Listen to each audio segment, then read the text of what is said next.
अस्सलाम वालेकुम दोस्तों, इट्स मी काशिफ। आज का टॉपिक इंतहाई इंपॉर्टेंट है क्योंकि आज के दौर में हर इंसान जो है वो पर्सनल फाइनेंस के प्रॉब्लम में है।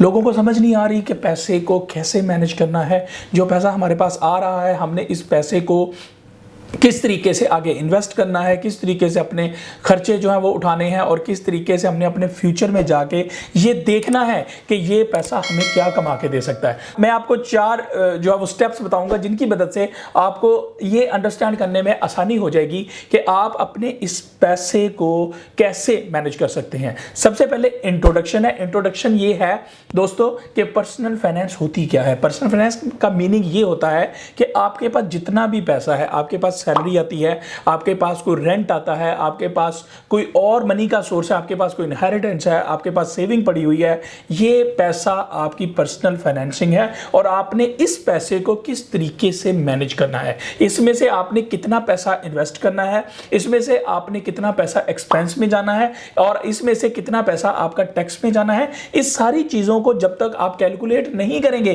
तब तक आप अंडरस्टैंड नहीं कर सकेंगे कि ये पैसा आपके लिए क्या कर सकता है। स्टेप 2 में आप बजटिंग करते हैं और स्पेंडिंग वाइजली। आपने बजटिंग नहीं की। बजटिंग का मतलब यह होता है कि आपने कैलकुलेशंस करनी है कि कितना पैसा कहां लगाना है। आपने ये सोचना है कि मेरा इतना पैसा मेरे पास एक महीने में इकट्ठा होता है, जैसा कि 1 लाख रुपए है। आपने ये डिसाइड करना है कि इस 1 लाख में से मेरा खर्चा कितना है और मैंने कहां पे खर्च करना है। फॉर एग्जांपल 30,000, 70,000 बच गया। 70,000 में से आपने कहां पे इसको इन्वेस्ट करना है। क्या आपने बैंक में जाना है, क्या आपने बॉन्ड्स में लगाना है, क्या आपने कोई प्रॉपर्टी परचेज करनी है, क्या आपने कोई लोन लेना है, उसकी कोई इंस्टॉलमेंट पे करनी है। ये सारी चीजें बजटिंग में आती हैं। जितने अच्छे से आप इसको मैनेज करेंगे वही आपका 1 लाख रुपया इतने अच्छे से ही मैनेज हो सकेगा। स्टेप 3 में आता है saving and emergency funds. Yes, जो मर्जी कर लें, जितना मर्जी इस्तेमाल कर लें पैसे को, जब तक आप सेविंग नहीं करेंगे आप नुकसान में हैं। वॉरेन बफेट कहते हैं कि कभी भी खर्चा करने के बाद सेविंग मत करो,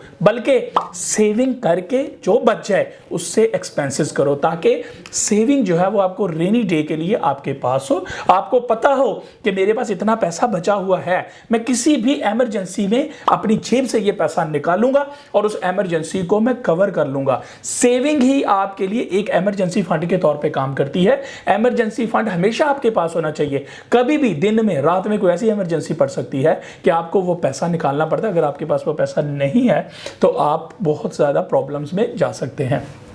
आखिरी स्टेप है कि start investing and plan for the future. Yes, आप कभी भी इन्वेस्टमेंट को मत छोड़ें, आपको इन्वेस्टमेंट करनी चाहिए। आपको कैलकुलेशन करनी चाहिए कि कौन सी इन्वेस्टमेंट आपको 1 साल के बाद कितना पैसा दे सकती है। कि आप बैंक में 1 लाख रुपया रख दें, 1 साल के बाद आपको 20,000 रुपया उसमें से बचत आएगी और 5 साल के बाद ये लाख रुपया आपका डबल हो जाएगा आज के बैंकिंग रेट के मुताबिक। तो दोस्तों याद रखें, इन्वेस्टमेंट लाजमी करें। अगर आप इन्वेस्टमेंट नहीं करेंगे तो आप अपने फ्यूचर के साथ ज्यादती कर रहे हैं।